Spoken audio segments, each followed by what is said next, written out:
All right. Hey guys, Russ here with bishopswest.com. Continuing my series that I wanted to show you a few things that I thought were pretty cool about Bitwig Studio. Things that I kind of just learned as I was getting up to speed on using it. Hopefully these will be things that are useful to you if you're brand new to it, or if you're just looking at it thinking how does it compare to Ableton Live or any other DAWs that you might have used. So today I wanted to talk about modulators. They're kind of a huge part of Bitwig Studio, so I wanted to take a few minutes just to show you how they're used in a couple ways and maybe get you some ideas on how you could use them too. So I've got, first off, Polysynth loaded up. So this is what it sounds like.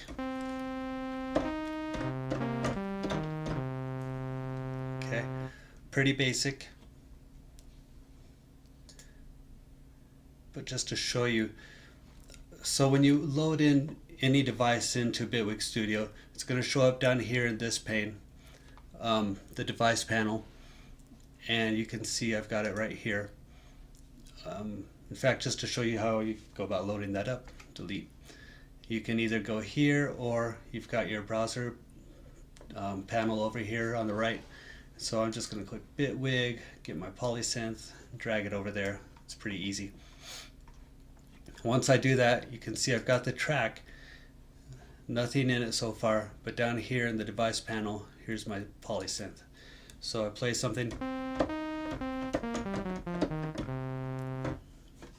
Like I said, nothing special, right? But over here, so just to show these buttons to you, this is where you load your presets, this little file folder type thing. This is where you actually open any instrument that you put in here. You can open up the window. If it's a VST, it just opens up its own little window. For Bitwig devices, though, instruments, if you click on that, it actually takes up the whole space over here. So I can leave that up, it doesn't really matter. And then here are where you have your remote controls, what Bitwig calls remote controls. It's just like macro knobs or buttons in other programs. You can see this one is already kind of set up to go because I loaded in the Polysynth. And then this is what I wanted to talk about today. This is where you show your spaces for your modulators. So what a modulator does is there's a whole bunch of them, but it can affect any of the parameters. I say any, probably 90% of the parameters in here. So, okay, just for example, say I want just a LFO. I'll get my classic LFO here. Click OK. And you can see over here it's already going. If I click this, that expands it, and from here I can choose, do I want this, kind of a triangle, saw wave kind of thing, and then do I want it to be based just on hertz, or do I want it to follow along with the tempo of the project? So in this case, maybe go, I'll leave it on chord for right now. And then bipolar, do you want it to go from +1 to -1, or do you just want it to go from +1 to 0? Okay, so you can see the difference there. So once I've done that, then what I need to do is click on this and tell it which of the parameters or which functions do I want to change within the synth. So just for fun, let's try pitch. Okay. So now, and then I click that to take the focus off of it. Now when I hit a note,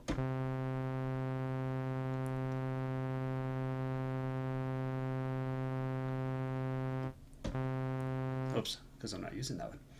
Let's try again.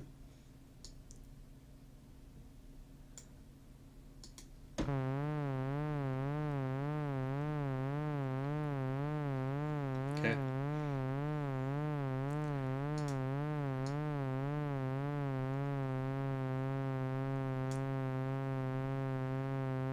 And then maybe I want to change the shape a little bit at the same time. So let's go that way. Just changes the sound a little bit. Let's get some sudden.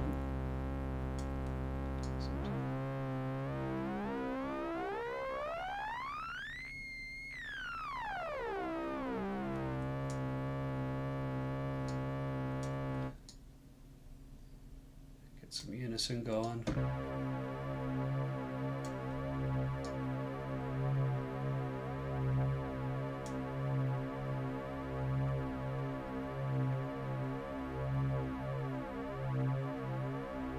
Okay, so you can see just even that little bit, it's pretty subtle, but the whole point is to add a lot of movement to whatever instrument that you're using, polysynth in this case. So that just gives you a basic idea, and just to give you some perspective, these are all of the different modulators that you can use. I haven't come close to using all of them yet. Some of the fun ones though are the LFOs, of course, and using the ADSR. One that I've used a few times too is the random. So that's just what it says. You decide how random you want it to be, and then do you want it to be based on the bars, 16th notes, whatever it is. Let's go with, yeah, quarter. Leave it like that, that's fine. But then, let's see, what can I do?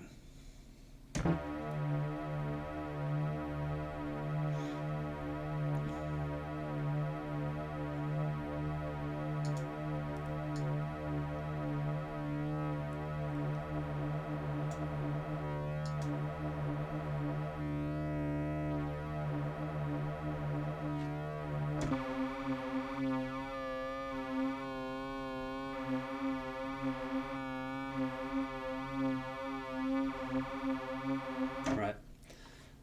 So, I don't know if you would ever use it like that, but it's an option, right? And so then once you do that, then you would want to, play something in here, and then I would probably have it another instrument track here, or sorry, audio track, and I would say get my input from this polysynth. So then, just to show you kind of how it works, do that.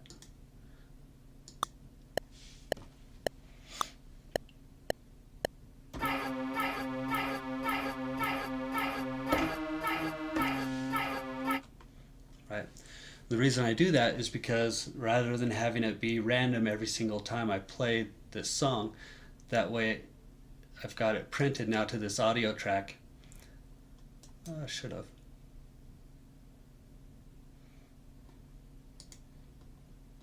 Well,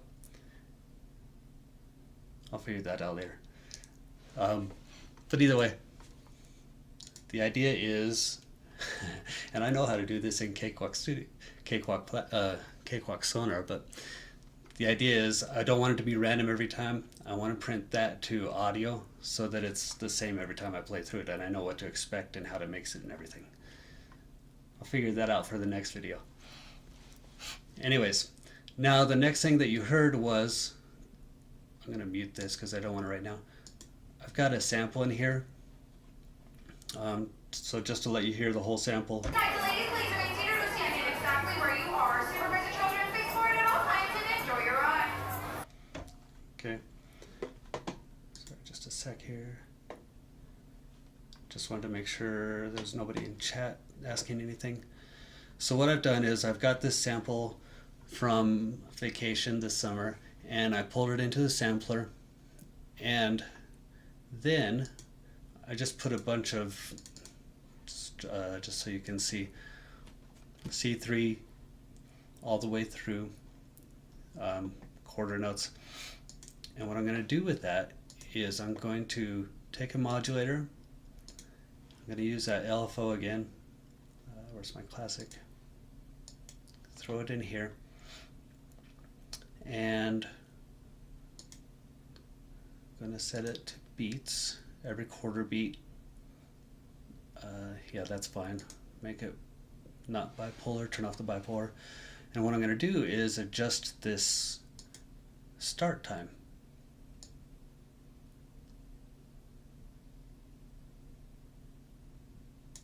Okay, so now if I play through there,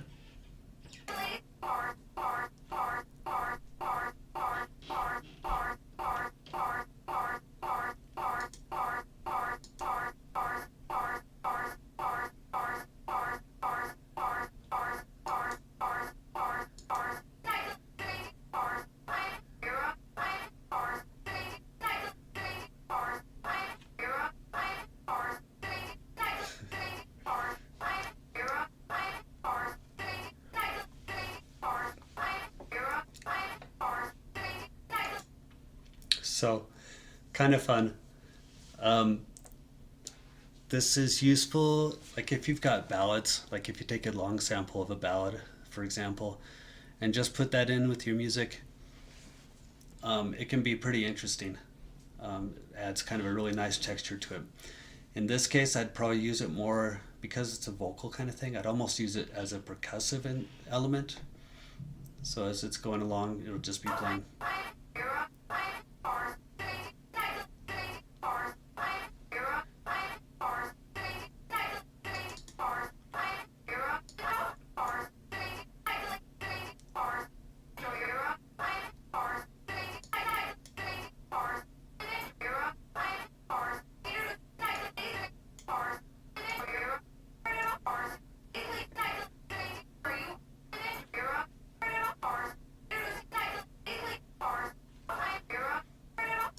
And obviously, you can do whatever you like with that.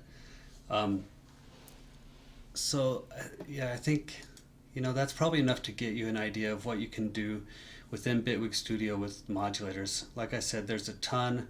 It's worth exploring. I know I'm still exploring and learning. Um, so I think I'll end on that. Just wanted to say thanks for watching.